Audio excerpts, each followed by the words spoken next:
Boa noite, boa tarde a todos. Sejam todos bem-vindos. É com grande alegria que damos continuidade ao estudo do programa O Homem em Conflito, Desafios para o Ser Consciente, com base na obra da mentora Joana de Ângeles. Esta é uma iniciativa do NSP, a Federação Espírita Holandesa e os nossos amigos queridos da AME Brasil. O tópico de hoje é fobias e será apresentado pela nossa querida Cláudia Seneghini. Estamos muito felizes, viu, Cláudia, por você estar com a gente aqui novamente. Muito bem-vinda. Eu que agradeço. Também estou muito feliz de estar com vocês de novo. Tinha um tempinho que a gente não estava junto, né? É mesmo. Vamos então, né, para esse estudo de hoje, que é um estudo bem assim interessante, né, complexo, intenso, né, com muitos elementos. E aí eu resolvi fazer uns slides para facilitar também que a gente possa ler junto. E porque também tem muitos nomezinhos, né? Então é importante a gente ter a memória visual também é bom, né? Então eu vou compartilhar aqui com vocês, tá? Hoje a gente vai falar sobre fobias, né? Que é um assunto bem, eu acho que é bem assim. Eu consegui com vocês agora com esse estudo mergulhar um pouquinho mais nessas fobias específicas, né? Porque a gente escuta, escuta, mas quando a gente vai se debruçar sobre o assunto, aí a gente vê que tem muita coisa, né? Também muita coisa para mim. E eu vou compartilhar com vocês. Então, pelo nosso programa são esses dois livros, né? Triunfo Pessoal e Conflitos Existenciais, em dois capítulos, né? Um fala sobre fobias total e outro só um subitem. E aí eu fui nesse livro aqui, olha, gente, Mentes Ansiosas, porque as fobias específicas, elas trazem muita ansiedade. Essa é uma médica, o nome dela é Ana Beatriz Barbosa Silva. Ela fez residência em psiquiatria aqui no Rio de Janeiro.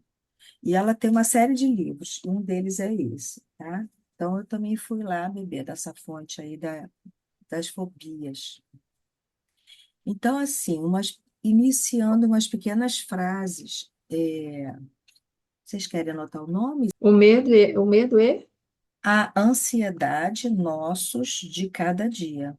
Ah, Mentes ansiosas é o número, é o título maior, né? tá. Então, vamos começar com umas frases para a gente ir adentrando o assunto, né? Eu acho que essas frases também vão fazendo a gente relembrar quem a gente é, né? Que a gente precisa relembrar toda hora que nós somos um espírito imortal, né? Então, o ser humano é essencialmente o espírito que lhe habita o corpo, essas são as frases de Joana. Então, essencialmente, né? É isso, nós somos espírito, né? Estamos habitando temporariamente essa casa, mas a gente esquece. Então a gente tem que lembrar sempre, né? Nós somos autoconstrutores do nosso patrimônio, e esse patrimônio é o patrimônio moral, intelectual, né? Das relações. Nós somos aqueles que constroem, né, o nosso patrimônio que a gente leva. É essa a única coisa que a gente leva na nossa malinha, mais nada, né?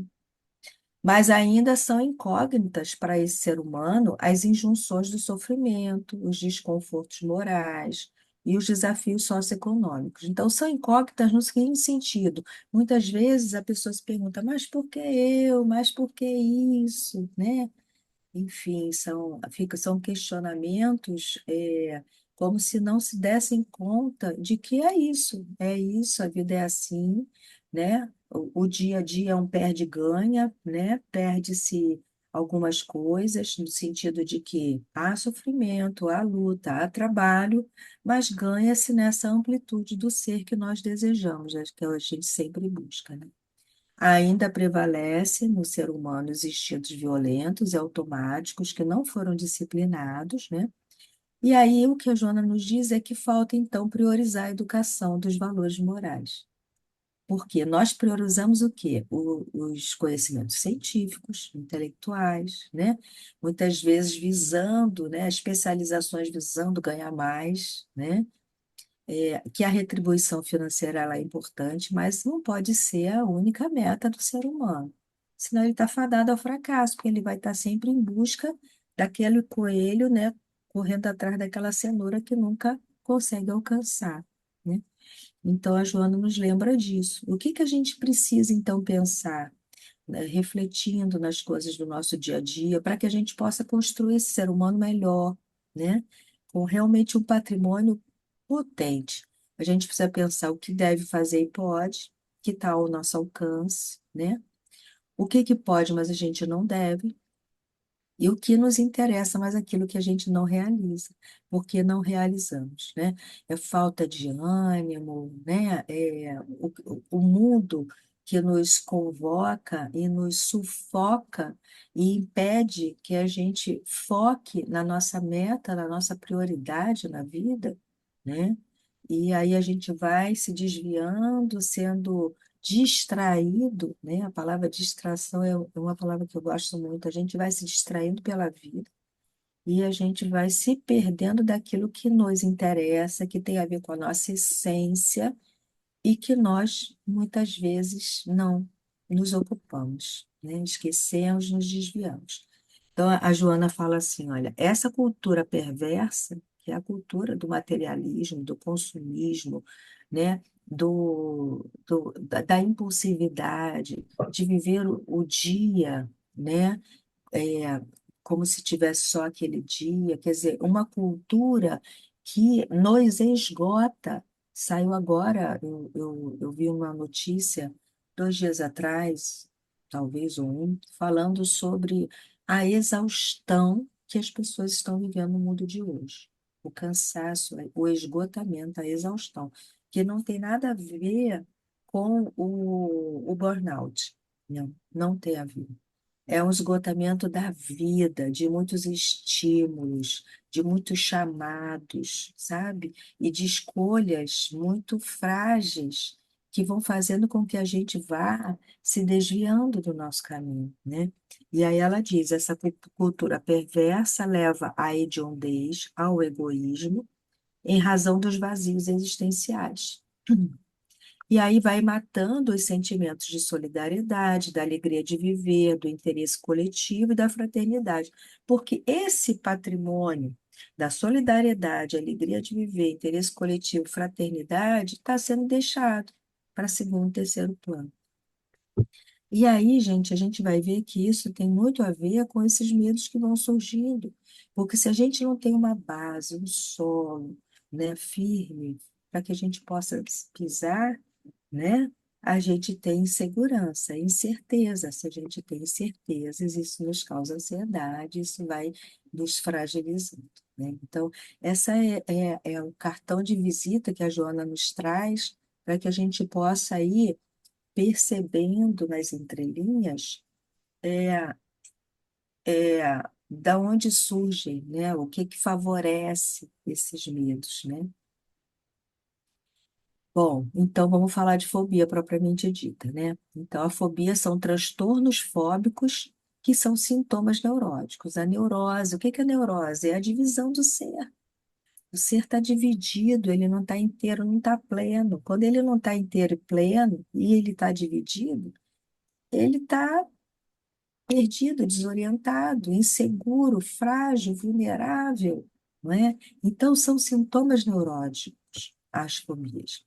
É o medo. O que que é a fobia? É um medo irracional, que é desproporcional, absurdo, inadequado e incompreensível. Olha o tamanho desse medo irracional. Desproporcional, absurdo, inadequado e incompreensível de determinado objeto ou de alguma situação ou circunstância, que são bem identificáveis, né? São medos específicos, né? Estar exposto ou apenas imaginar o objeto ou situação temida já é, para essa pessoa, capaz de desencadear reações de grande ansiedade, muito parecidas com as verdadeiras crises de pânico. E os sintomas são sudorese, palpitação, tremores e descontrole. Então, o fato dela imaginar, né, já causa o desconforto e essas reações de grande ansiedade. Por isso que a gente diz que a imaginação é imagem em ação, né? Então a gente imagina tanto para a coisa ruim como para a coisa boa, né? A gente pode também fazer essa construção em nós, né? E quando não é possível evitar o objeto ou situação, a pessoa os suporta com intensa ansiedade e sofrimento, que é o verdadeiro estado de pavor. Muitas pessoas ficam acuadas, né? A gente vai ver na fobia social, a pessoa tem que se colocar em público, ela não pode deixar de se colocar, então aquilo para ela é um tremendo de um sofrimento, né? E aí fica com essa sudorese, palpitação, tremor, né? Gagueira, engasgo, né? Por quê? Porque ela precisa enfrentar aquilo, mas ela não está paramentada para isso, né? As fobias, continuando. Então, para a Associação de Psiquiatria Americana, o diagnóstico só pode ser fechado quando o foco do medo trouxer prejuízos expressivos a setores importantes da vida do indivíduo, o social, o afetivo, o profissional, o acadêmico. Então, só quando trouxer o foco daquele medo, trouxer prejuízo, né, para esses setores da vida, é que a Associação de Psiquiatria Americana diagnostica, então, como a fobia, né? Ela dá o nome, então, de fobia. Então, as fobias específicas são capazes de modificar de forma drástica a rotina de alguém, trazer prejuízos significativos, expor o indivíduo ao ridículo, destruir sua autoestima, uma carreira promissora e sonhos de toda uma vida. Então, as fobias específicas, elas ocasionam isso, elas ocasionam uma tragédia na vida da pessoa. E é por isso que é importante elas se tratarem. Aí aqui a gente tem uma imagem, né, de uma reunião e a menina aqui à parte, né? E aí, o que que ela é? Aí tem, assim, os preconceitos, né? Ah, ela tá assim porque, né, é tímida. Ah, insegura. Ah, não tem problema. Ah, né? O que tanto que vão falar. E isso vai prejudicar essa moça, né? No trabalho, né? Na reunião, no trabalho. Ela tem potencial, mas ela está totalmente refém dessa fobia social, né? E aí também a gente ouve dizer que muitas pessoas caracterizam aquela pessoa que sofre como, ah, isso é frescura, isso é bobagem, ah, né? Quer dizer, diminuindo, não valorizando, não dando importância, não acolhendo aquele sintoma que a pessoa está sentindo, não acolhendo aquela dor que ela está trazendo naquele momento, né? Porque eles não têm a menor ideia, né, de quanto isso traz prejuízo para aquela pessoa e constrangimento. Então, o quanto também tem de preconceito nas pessoas que não conseguem lidar com certas situações, certos objetos, né? E um detalhe também que a Ana Beatriz, a doutora Ana Beatriz traz, ela diz assim, as mulheres são 2 vezes mais acometidas que os homens, até mesmo entre os idosos, olha só, né? Normalmente as fobias começam na infância ou adolescência, e aí a gente vai ver depois as possíveis, mais para frente, né? As possíveis psicogêneses, né? Porque elas nascem. Mas olha, as mulheres, elas são mais fóbicas, têm mais transtornos de fobia do que os homens, 2 vezes mais. E continuando então com a fobia, a gente vê aqui, as fobias específicas, de modo geral, são subdiagnosticadas, uma vez que o indivíduo não costuma procurar ajuda especializada porque ele dribla as situações temidas. Então, a pessoa ela vai criando estratégias, né? E essas estratégias são mecanismos de defesa para ela poder se virar, mas ela não ataca o foco, né? Não ataca aquilo que lhe causa, né? E aí é por isso ela não atacando, ela não faz parte de um atendimento, ela não vai fazer parte de uma pesquisa, de uma estatística, porque ela não atacou, porque ela aprendeu, muitas vezes erroneamente, de que aquilo é uma bobagem, que as pessoas não são assim, que ela vai começar com aquilo de novo, para que esse medo todo. Isso tudo não resolve do lado racional, né? Tem que se atacar vários setores para que possa despotencializar aquilo que a pessoa sente, né? Então, a Ana Beatriz fala assim, doutora Ana Beatriz, a fórmula mais eficaz e talvez a única para a superação do medo exacerbado é o enfrentamento. Quanto mais você recua, mais ele cresce à sua frente. Mais o monstro cresce, né? Enfrentar o medo é ter a certeza de que ele jamais se tornará algo maior do que você. Então, aí me veio aquela imagem, né, daquelas figuras que se faz com um reflexo de uma vela, onde está tudo escuro, e aparece uma figura gigantesca na parede, né? Uma brincadeira que se faz. É isso, quanto menos a gente enfrenta, mais a figura cresce e ela toma uma proporção muito grande na vida da pessoa, né? Por isso que é importante esse enfrentamento. Mas vamos pensar então algumas teorias que fazem esse desenvolvimento da fobia, né? Uma é desse autor aí, John Locke. Ele dizia que as fobias estariam associadas fortuitamente a ideias perturbadoras, qual a que ocorre na infância com os medos das histórias aterrorizantes, produzindo medo do escuro. Então, elas estão associadas fortuitamente, assim, aleatoriamente, né, a ideias perturbadoras. Tem a teoria do condicionamento. Quando o medo de determinado fator temeroso desencadeia a resposta na ativação autonômica, ou seja, alteração cardíaca, sudorese, aquilo que a gente já falou. É um condicionamento. A pessoa começa, sente alguma coisa, a pessoa se relaciona com alguma coisa, e aí ela vai sentir e aí vai desencadear aqueles sintomas. Então, toda vez que ela estiver perto daquele objeto, daquela situação, automaticamente ela vai sentindo. Então, ela cada vez mais potencializando e reforçando aquilo que ela sente, né? Que é um condicionamento clássico.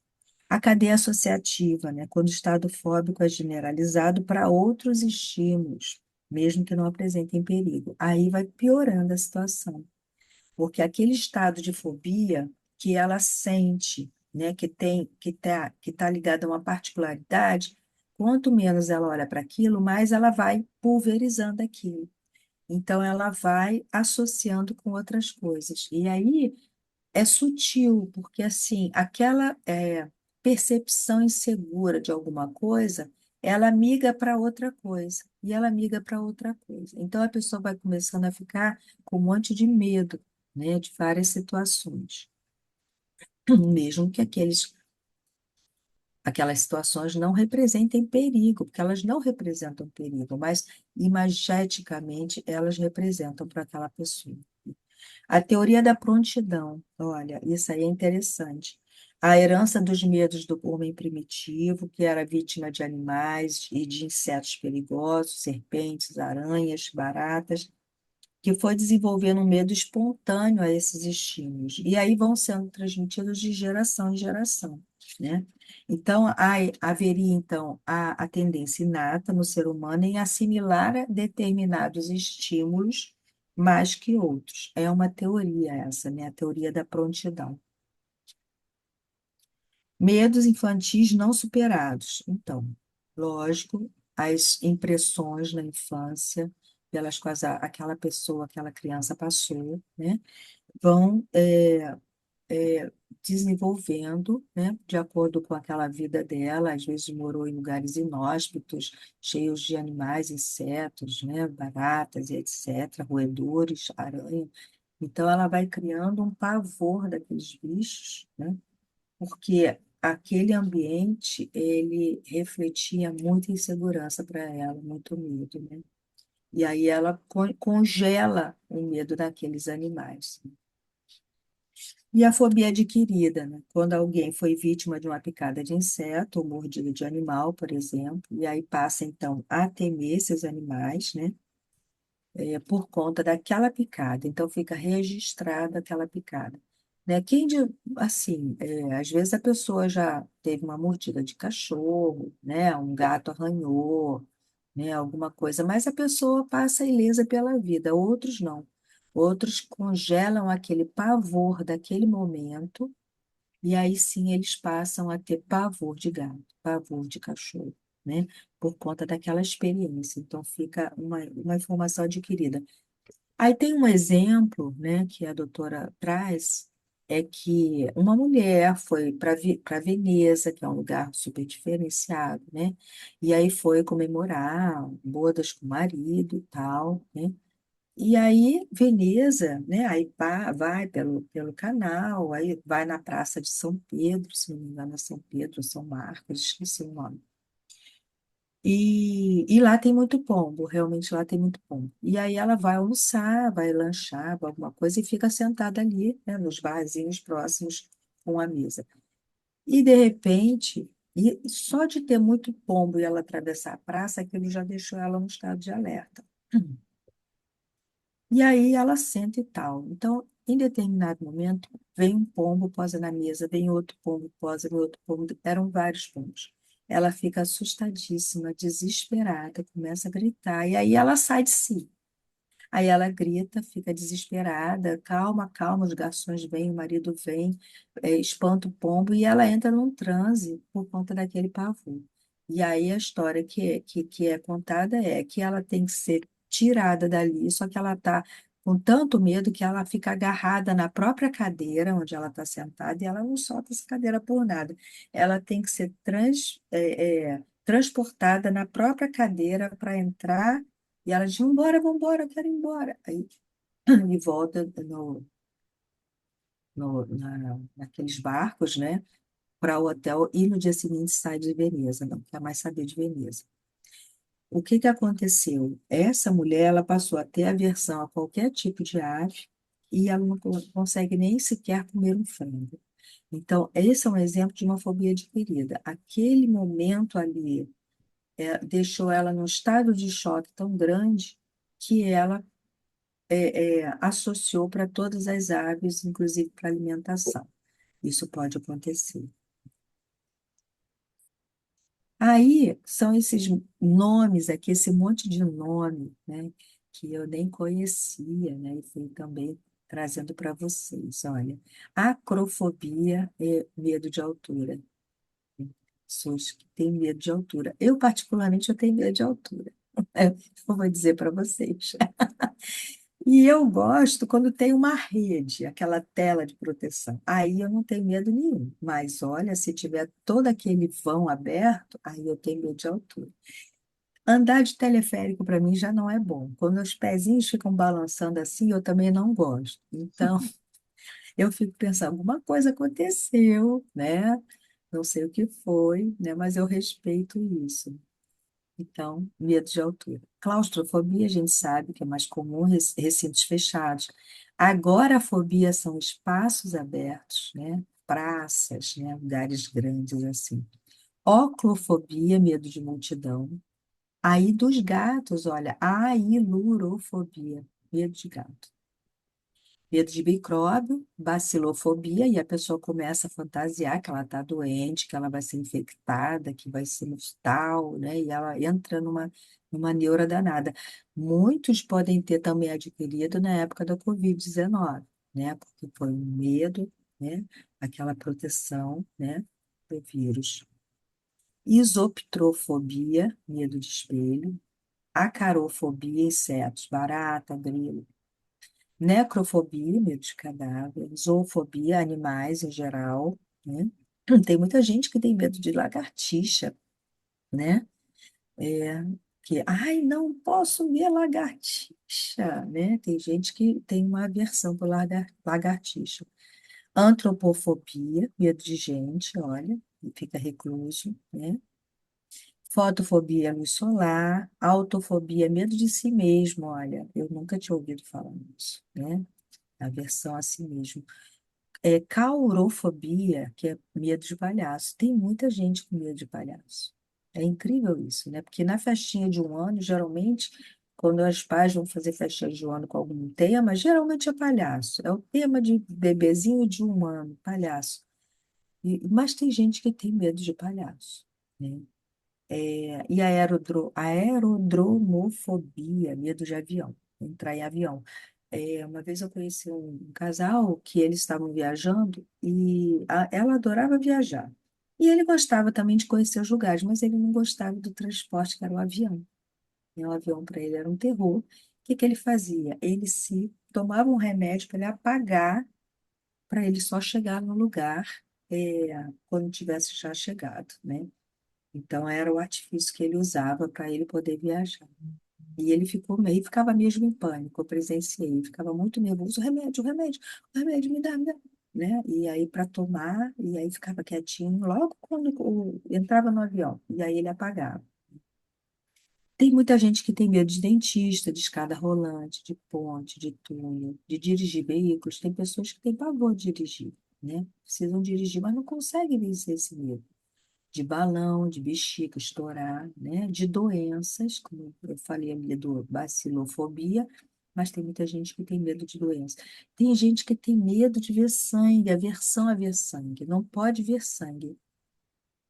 E essa coisa do sangue é muito interessante, né? Porque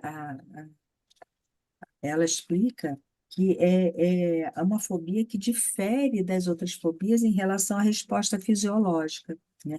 Porque além de ter muitas náuseas, né, ela causa queda dos batimentos cardíacos, da pressão arterial, reduz o fluxo de oxigênio, né, de sangue, a concentração de oxigênio no cérebro, e aí faz com que a pessoa desmaie.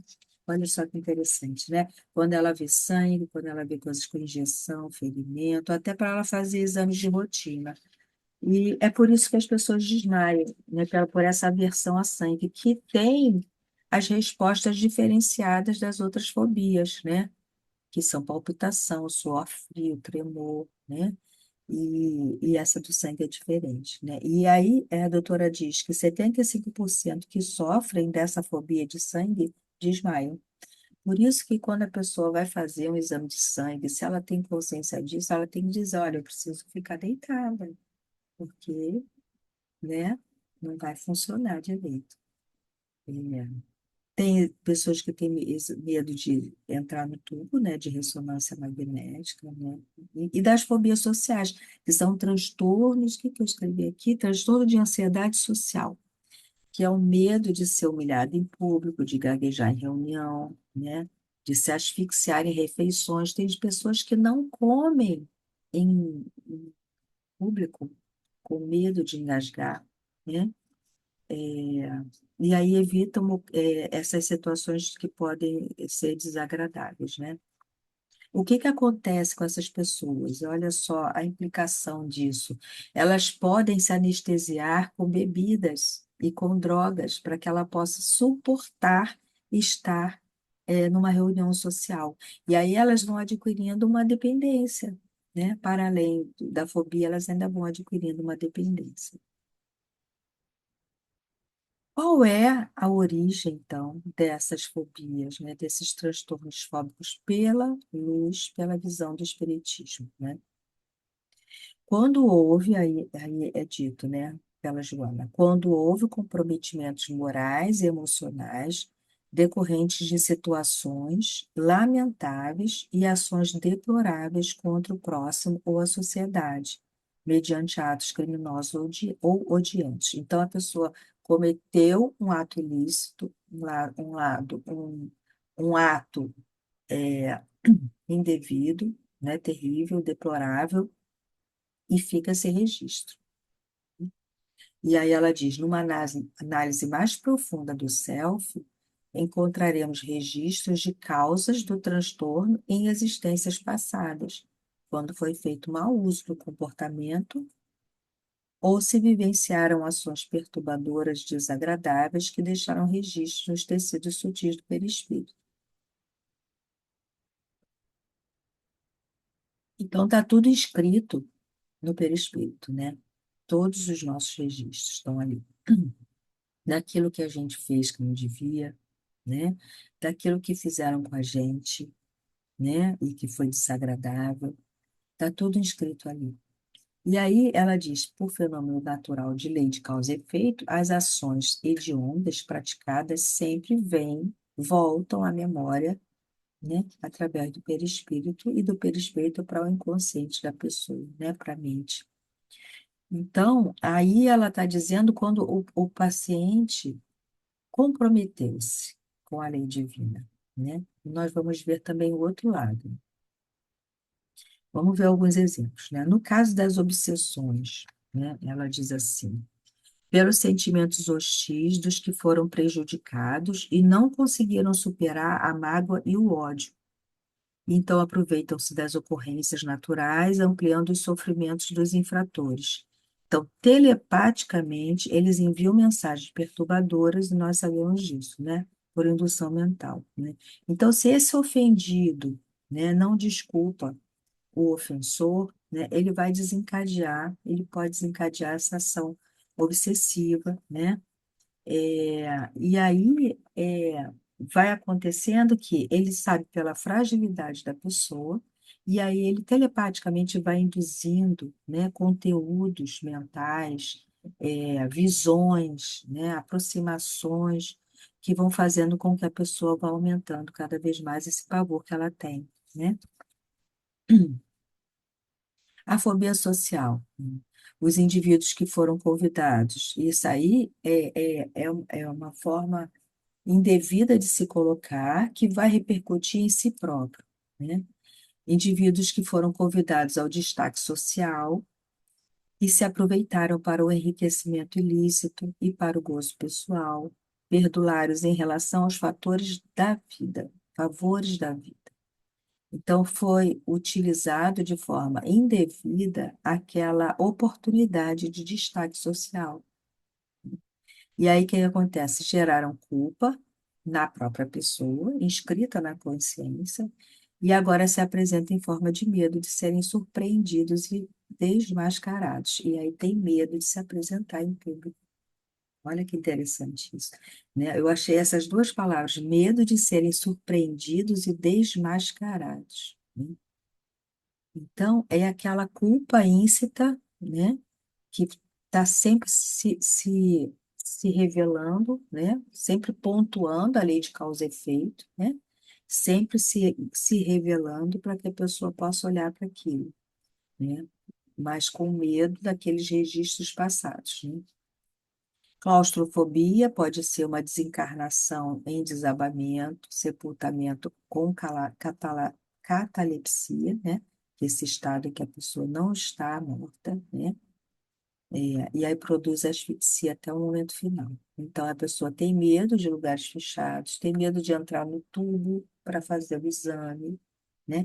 Tem medo de passar em túnel, né? Fica nervosa, enquanto não acabar o túnel, ela não respira sossegada, né? Por quê? Porque tem registros de que possa ter acontecido isso com aquela pessoa. Agora, a fobia são vítimas de crueldades em praças públicas e ambientes fechados. Agora, a fobia é uma fobia de ambientes abertos, né? E aí a Joana nos traz que podem ser memórias de ter sido ultrajado, é, vítima, né, de atos, ruins que levaram a pessoa à morte, né? E aí ela tem medo desse espaço aberto. Muitas pessoas que são frágeis psicologicamente, elas têm medo de lugar aberto, porque o lugar aberto ele não dá continência. Quando você está num lugar mais menor, né, em um lugar menor, com um espaço menor, onde a pessoa possa ver onde termina, ela se sente contida ali. Então, ela se sente segura, aquilo dá segurança para ela. Então, tem pessoas que se sentem muito inseguras num espaço muito amplo, uma praça grande, um lugar, um pátio grande, né? Porque ela não vê o fim, ela não vê as bordas daquele lugar. E quando ela não vê as bordas, ela tem medo, né? Porque ela é psicologicamente frágil. É recuperação, né? Aí a Joana nos traz. quatro itens para recuperação, né? Primeiro, pelo arrependimento, né? Sejam as lembranças evocadas e vivenciadas, e os sentimentos morais vão dando conta da gravidade daquele ato. Então, ela se arrepende porque a memória é evocada, a memória é trazida pelo inconsciente. E aí ela se defronta com aquilo. E aí começa um processo de arrependimento, né? O sofrimento, né, por aqueles atos que foram impostos a outras pessoas, a expiação do erro, que é indispensável, né, para o reequilíbrio daquela emoção, e a reparação dos males produzidos, que vai sendo à medida em que vão despertando os sentimentos gratificantes, dignificantes do amor, da caridade, compaixão, solidariedade, né, permitindo anular os efeitos danosos que ainda perduram nessa pessoa. Então, ela vai doando para o mundo todo o seu produto bom, para que possa fazer uma balança dentro de si, né? E expiar um pouco daquela situação que ela causou.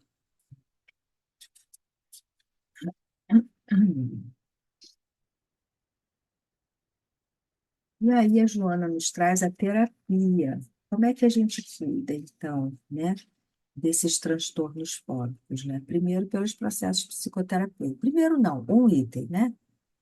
Na primeira parte, mas pelos processos psicoterapêuticos, né?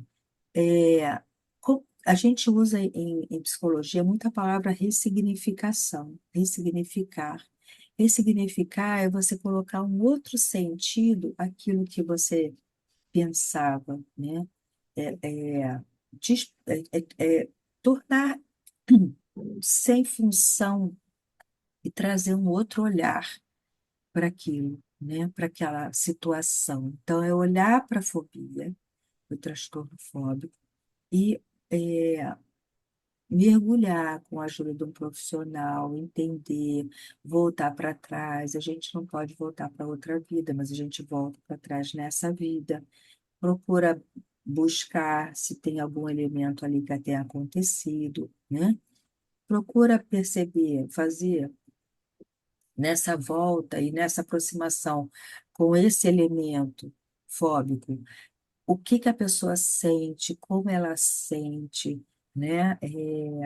Para que ela possa ir se aproximando nesse estado, nesse lugar protegido, né? Que é o setting terapêutico, psicoterapêutico, para que ela possa ir se aproximando daquilo, né? Para que ela possa, então, ressignificar de alguma maneira isso, né? Então, a gente vai atrás do estímulo traumático, trabalha cuidadosamente essa cadeia associativa, né? Para que a gente possa despotencializar e criar novas imagens para aquilo, né? A terapia cognitivo-comportamental, ela é muitas vezes utilizada porque ela é muito focal, né?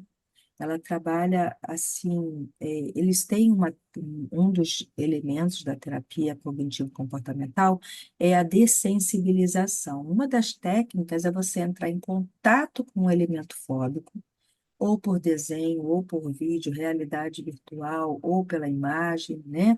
Você entra em contato com o profissional e aí você vai tirando a sensibilidade do contato com aquilo. Então, a TCC diz que quanto mais você entra em contato acompanhada e vai ficando menos sensível ao impacto daquele elemento.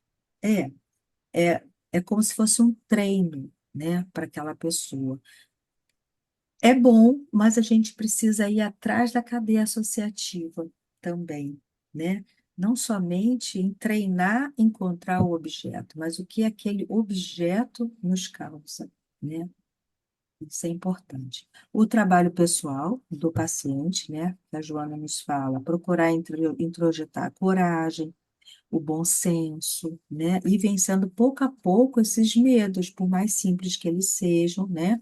Até que a gente possa se livrar dessas algemas, daquilo que nos perturba a vida, né?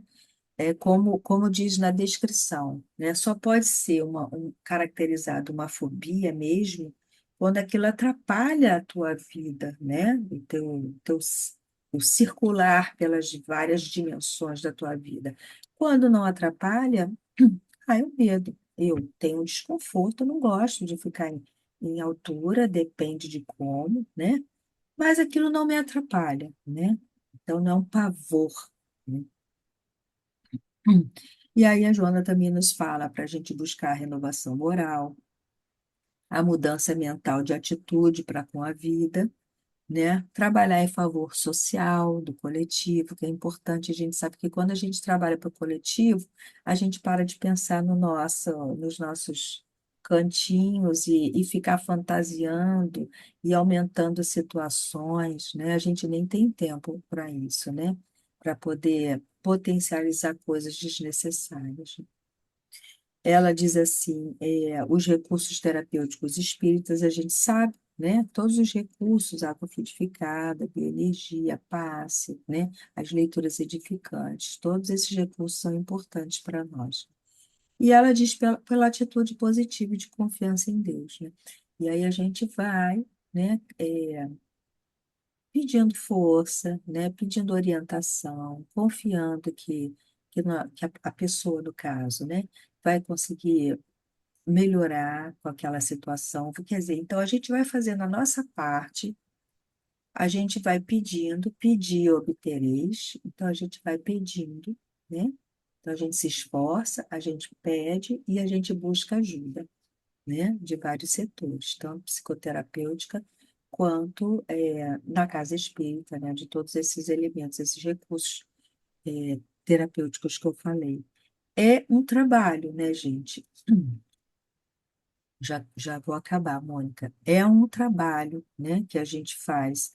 É um trabalho assim, de várias amplo para que a pessoa que tem uma fobia específica, que é limitadora, que ela possa então encontrar uma solução de diminuir aquilo, de conviver com aquilo de uma forma segura, se sentindo segura, né?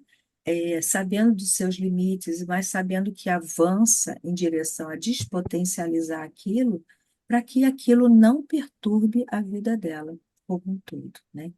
A gente não pode estar limitado, a gente tem que estar cada vez mais expandindo e não se fechando, porque assim, é um medo, é um medinho, é um medo, é um medão, e daqui a pouco são vários medos, e daqui a pouco a pessoa não sai mais para lugar nenhum, ela está completamente limitada, né? Então, para finalizar, tem essa frase da Joana que está no Jesus e Atualidade. A coragem de viver deve ser treinada continuamente. Olha que bonitinho, né? Vencendo as pequenas barreiras da timidez, dos receios de fracassos, dos complexos de inferioridade, das doenças reais ou imaginárias, fortalecendo o ânimo em cada triunfo e reconsiderando a ação em cada insucesso. Ou seja, agimos, mesmo que tenha acontecido insucesso, a gente tentou, a gente teve coragem de treinar continuamente. Achei bem bonito isso, né? Porque assim, é a continuidade, né? É o exercício, é não desistir nunca. Mônica, você quer falar? Acabou, tá, gente? Agora vocês... Oi, Obrigada. oi, Cláudia. Eu queria ver se eu entendi. É muita coisa, realmente é muito informações, Foi muita coisa mesmo. mas pela experiência, assim, eu queria ver se eu entendi. Você falou da imagem, né? Que a imagem que Joana falou sobre exatamente a imagem, que ela é a imagem em ação, né? Imaginação é a imagem em ação.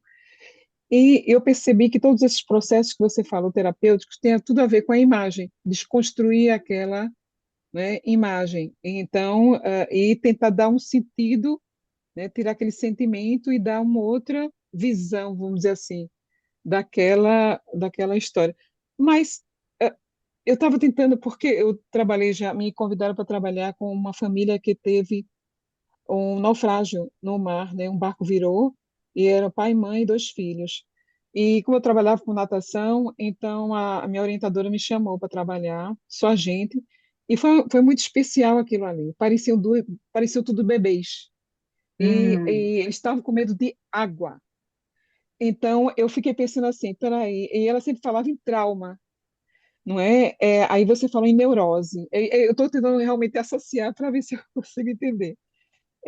Então, eu percebi isso e para mim era tão estranho, porque eu nunca tinha imaginado dessa forma, né? Alguém tem tanto medo dessa forma de a água rasinha, que era onde a gente Uhum. dava aula para os bebês, e eles não queriam nem tocar. No começo foi difícil, foi vários domingos que era só eles, não queria, outra coisa, não queria ninguém perto.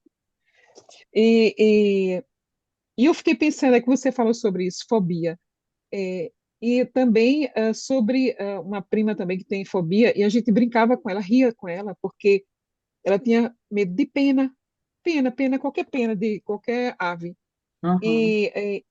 Mas eu vi o rosto dela, o pavor dela já adulta, entendeu? E a gente pensava que ela tinha esquecido, mas não, é muito forte nela. É, Então eu fiquei, puxa vida, quer dizer que a fobia desestrutura de uma forma que parecia que ela ia morrer, isso. né? E essas pessoas também que eu trabalhei. Então quer dizer o quê? Que existe quase, elas é quase a mesma coisa, né? A fobia existe realmente um elemento que pode ser de outras encarnações, de outras vidas, né? De outros traumas, que a gente traz à tona, e tem uma coisa presente, não é? Que é o caso desse trauma que foi ali naquele momento, naquela encarnação, daquele grupo de pessoas. E a da minha prima a gente não conseguiu identificar. Mas aí eu fico pensando, então esse processo não é somente, é um conjunto de terapia, não é? Porque tem uma parte física, de uma memória corporal, e tem essa imaginação. Então, existem vários elementos que vai se conectando para que se desconstrua. É isso. Olha, Mônica, tem a parte física, eu estou aumentando aqui para ver todos vocês. Você disse assim, tem a parte física, né? É, você disse agora tem a parte física e a parte, quero usar tuas palavras. E a parte da imaginação, Ah, de sim. você, né? Mas olha, Tendo o a corpo, a memória imaginação, corporal e isso, as sensações estão impressas no corpo, mas não é só no corpo, estão impressas na célula, nas células. As células, elas têm uma inteligência e elas captam.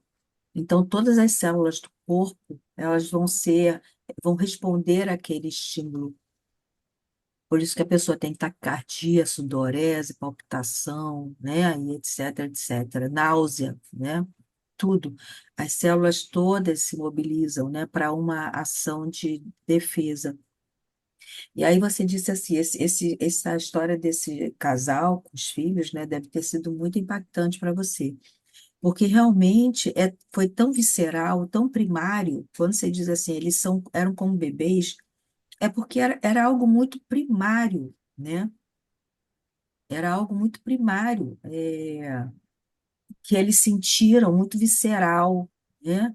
Então, foi realmente uma experiência terrificante para eles, aterrorizadora, né? E que quase sucumbiram, né? Quase sucumbiram. Então, uma experiência limítrofe, né? E as experiências limítrofes, elas são muito impactantes, né?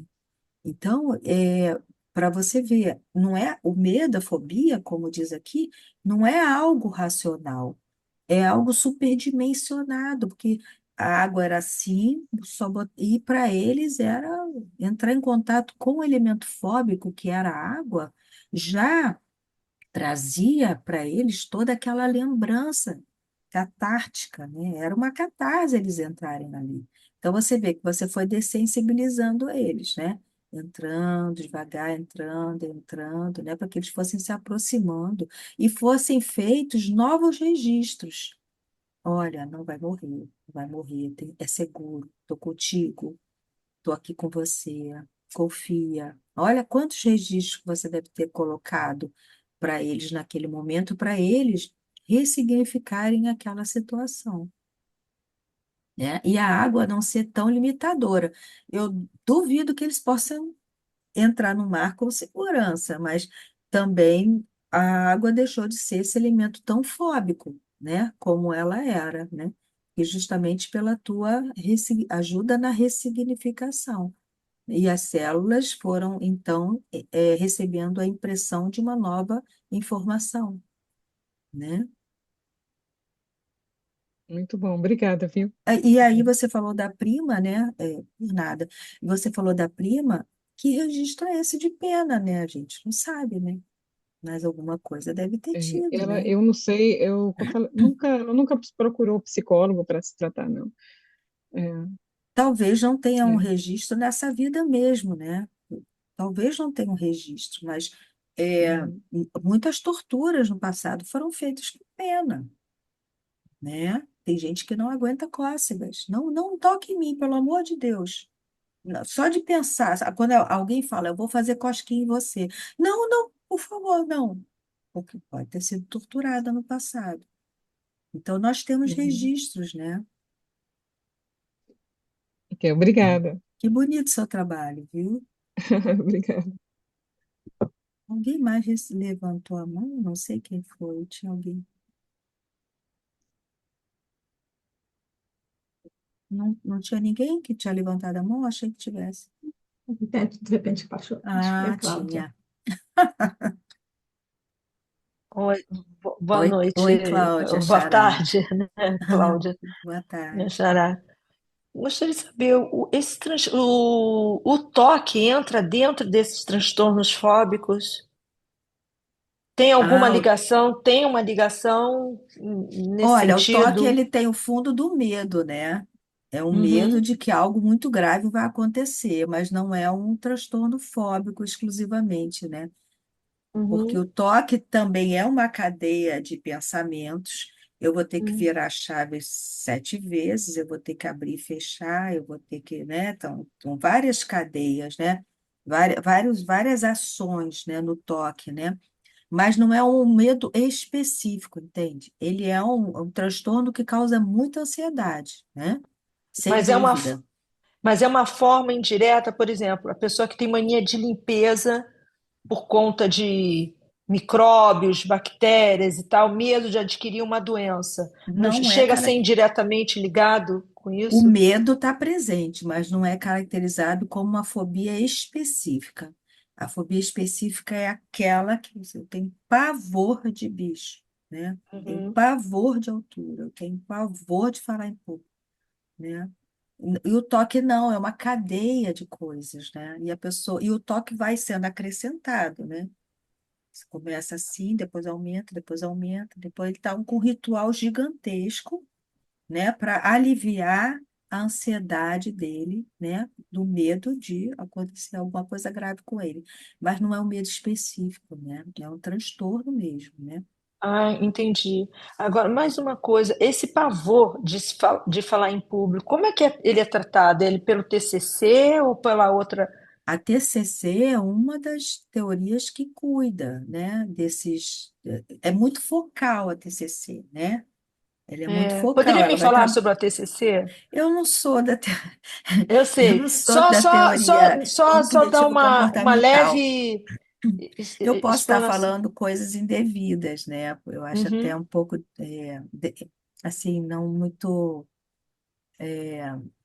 muito cuidadoso, né, de eu falar, né? O que eu uhum, iniciei já uma formação da TCC, mas não continuei.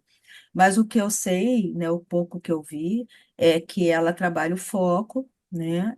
Ela faz listas de associações, a pessoa tem que anotar o seu dia, né? uhum, E e ela foca nessa questão mais urgente, né, da pessoa, né? Agora, mais assim, detalhes eu não sei. Eu sei que ela utiliza a dessensibilização, né? A dessensibilização é entrar em contato com aquele elemento a miúde. Então, é programado entrar em contato, né?